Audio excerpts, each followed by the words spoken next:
శ్రీ రామకృష్ణ ప్రభ ఛానల్ను చూడండి, మాసపత్రికను చదవండి. ఓం పవిత్రం చరితం యస్యాః పవిత్రం జీవనం తథా పవిత్రతా స్వరూపిణ్యై తస్యై దేవ్యై నమో నమః. భక్తులందరికీ నమస్కారం. దివ్యజనని శ్రీ శ్రీ శారదామాత తమ మానవ అవతారాన్ని చాలించే కొద్ది రోజుల ముందు ఇచ్చిన ఉపదేశం మనందరికీ అత్యంత ముఖ్యమైనది. శ్రీ శారదామాత అమ్మవారు తమను వదిలిపోతున్నారనే దుఃఖముతో బాధపడుతున్న అన్నపూర్ణ తల్లి అనే శిష్యురాలతో ఓదారుస్తూ శారదామాత ఇలా అంటారు, అమ్మా, నీకు ఒక మాట చెబుతాను, జాగ్రత్తగా విను. నీకు మనశ్శాంతి కావాలంటే ఇతరుల తప్పులు ఎంచవద్దు. నీ తప్పులు నీవే తెలుసుకొని వాటిని సరిదిద్దుకో. సమస్త ప్రపంచాన్ని నీదిగా చేసుకోవడానికి ప్రయత్నించు. నీకు ఎవ్వరూ పరాయి వారు కాదు తల్లి. సమస్త విశ్వము నీదే, అందరూ నీవారే. బెంగాలీలో చాలా అద్భుతంగా ఉంటుంది. అమ్మ బెంగాలీలో ఒరిజినల్గా ఇలా అంటారు, తొబే ఎక్టి కొథా బోలి মা, যদি শান্তি চাও মা, কারু দোষ দেখবে না, দোষ দেখবে নিজের।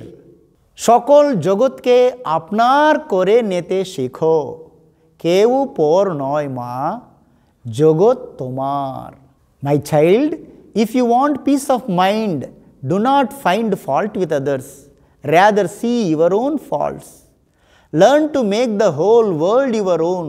No one is a stranger, my child. The whole world is your own. అని ఆంగ్లంలో చక్కగా పరమపూజ్య స్వామి రంగనాథానంద స్వామీజీ వారు రామకృష్ణ మఠం హైదరాబాదులో ఉన్నప్పుడు డైనింగ్ హాల్లో మంత్రములాగా బ్రహ్మార్పణం బ్రహ్మహవిహి మంత్రం చెబుతాం కదా, ఆ మంత్రంతో పాటు బ్రహ్మార్పణం మంత్రం చెప్పిన తర్వాత ఈ అమ్మవారి ఆఖరి సందేశం, అమ్మవారి ఉపదేశాన్ని అందరూ సాధువులు బ్రహ్మచారులు మంత్రములాగా పఠించేవారు. అలా సంప్రదాయాన్ని ఏర్పరిచారు పూజ్య స్వామీజీ రంగనాథానందజీ మహారాజ్. అందరూ if you want peace of mind, do not find fault with others, rather see your own faults. Learn to make the whole world your own. No one is a stranger my child, the whole world is your own అని మంత్రములాగా పఠించేవారు. అంతటి మహోన్నతమైన సత్యం ఇది. ప్రపంచంలో మనశ్శాంతి, ఆత్మశాంతి, ఆత్మీయత కరువైపోతున్న ఈ రోజుల్లో ఇది నిజంగా వేదవాక్కు. అమ్మ వేదజనని, ఆదిపరాశక్తి కాబట్టి అమ్మవాక్కు వేదవాక్కు. ఇది మనం పాటించగలిగితే నిత్య జీవితంలో శాంతి ఆనందంతో ప్రపంచమంతా స్వర్గమైపోతుంది. మొట్టమొదట మనం చేసేదేమిటి? మనశ్శాంతి. అమ్మ చెప్పింది, మనశ్శాంతి కావాలంటే ఇతరుల తప్పులు ఎంచొద్దు. మనం చూస్తే గమనిస్తే మనం ఇతరుల తప్పులు ఎంచడమే కాదు, కేవలం చింతన చేయడంలో కూడా వెంటనే మనశ్శాంతిని కోల్పోతాం.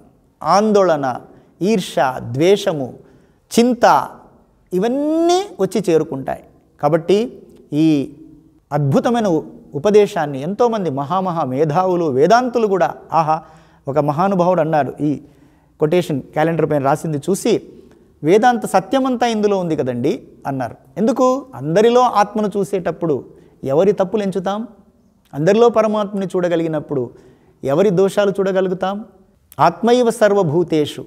కాబట్టి మహోన్నత వేదాంత సత్యాన్ని అమ్మ తల్లి మాతృరూపంలో చిన్న బిడ్డలకు బుజ్జగించి చెప్పినట్లు ఈ చెప్పిన సత్యంలో ఎంతో సత్యం ఉంది, ఎంతో తత్వం ఉన్నది. మహాకవి యోగి వేమన గారు చెప్పినట్లు, తప్పులెన్నువారు తండోపతండంబులు ఉర్విజనులకెల్ల ఉండు తప్పు, తప్పులెన్నువారు తమ తప్పులెరుగరు, విశ్వదాభిరామ వినురవేమా అనే మహోన్నత సత్యం కూడా అదే చెప్తుంది. తప్పులెన్నువారు తండోపతండంబులట, కోట్లాది మంది అందరూ గుంపులు గుంపులుగా ఉన్నారు.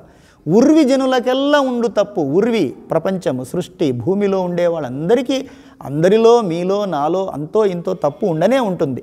Nobody is perfect.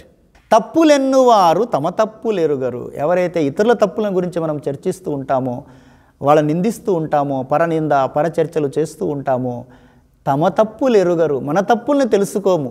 ఎన్నో దోషాలు తెలిసో తెలియకో ఎన్నో తప్పులు చేస్తూ ఉంటాము, ఎన్నో అలవాట్లకు లోనవుతూ ఉంటాము. వాటిని ఎప్పుడూ కూడా తలుచుకోకుండా తప్పులెన్నువారు తమ తప్పులు ఎరుగరు, తమ తప్పులు తెలుసుకోకుండా పరనిందలో పరుల తప్పులు ఎంచడంలో లీలమయ్యేవాళ్ళు మూర్ఖులు అంటారు. తప్పులెన్నువారు తమ తప్పులు ఎరుగరు, విశ్వదాభిరామ వినురవేమ. కాబట్టి శారదామాత అమ్మవారి మహోన్నత ఉపదేశాన్ని పరంపూజ్య స్వామి రంగనాథానంద స్వామీజీ వారు కూడా చెప్పేవారు తమ ప్రసంగాల్లో. మహాభారతంలోని శకుంతల ఉపాఖ్యానంలో ఉండే అద్భుతమైన శ్లోకాన్ని ఉదహరించేవారు స్వామి రంగనాథానందజీ. ఏమిటంటే, అందరికీ తెలుసు, శకుంతలను వివాహమాడిన విషయం దుష్యంతుడు మరిచిపోయి ఉంటాడు. ఆమె సభలో వచ్చి మీరు వివాహం చేసుకున్నారు అని చెప్తే, నువ్వెవరవో నాకు తెలీదు, ఇక్కడి నుంచి వెళ్ళిపో, ఐ డోంట్ నో అని అన్నప్పుడు శకుంతల ఇలా అంటుందట, రాజన్ సర్షపమాత్రాణి పరఛిద్రాణి పశ్యసి.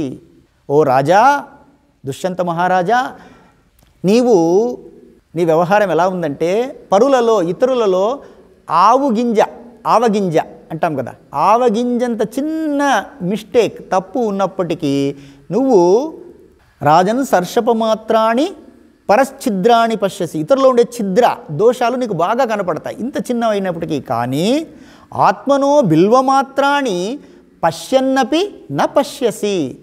ఓ రాజా, నీలో ఆత్మనో బిల్వమాత్రాన్ని, బిల్వఫలం అంతటి ఇంత పెద్ద మిస్టేక్, ఇంత పెద్ద దోషం ఉన్నప్పటికీ నీకు కనపడదు. ఎందుకంటే నువ్వెప్పుడు బహిర్ముఖముగా ఇతరుల తప్పులే చూస్తున్నావు. కాబట్టి వాళ్ళలో చిన్నది ఆవగింజ ఎంత ఉంటుందండి, ఇంత చిన్నది, అది కూడా నీకు బాగా కనిపిస్తుంది. కానీ నీలో బిల్వమాత్రం ఇంత పెద్ద దోషం, ఒక మహిళను వివాహమాడి నాకు తెలీదు పో అంటావు కదా, అంత పెద్ద దోషం కూడా నీకు కనిపించడం లేదు అని ఆ నిండు సభలో శకుంతల తన బాధను వ్యక్తం చేస్తూ అంటుందని స్వామీజీ ఉదహరించేవారు.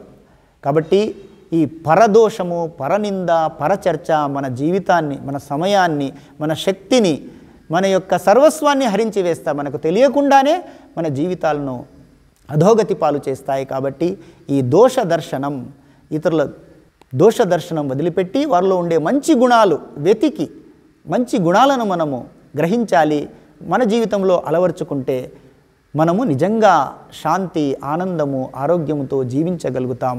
అటువంటి దోష దర్శనాన్ని విడిచిపెట్టి, పరనింద పరచర్చలను విడిచిపెట్టి, భగవచ్చింతనలో, ఇతరుల సేవలో, భగవద్భక్తిలో, సత్సంగములో, ఇతరుల మంచిని గ్రహించే సద్గుణాలను శ్రీ శారదామాత, శ్రీరామకృష్ణులు, స్వామి వివేకానందులు మనందరికీ ప్రసాదించి ఈ విశ్వాన్ని ఆనందమయంగా, శాంతిమయంగా చేయాలని అమ్మను మనస్ఫూర్తిగా ప్రార్థిస్తూ, జై శారదాంబ, జై రామకృష్ణ, జై స్వామీజీ.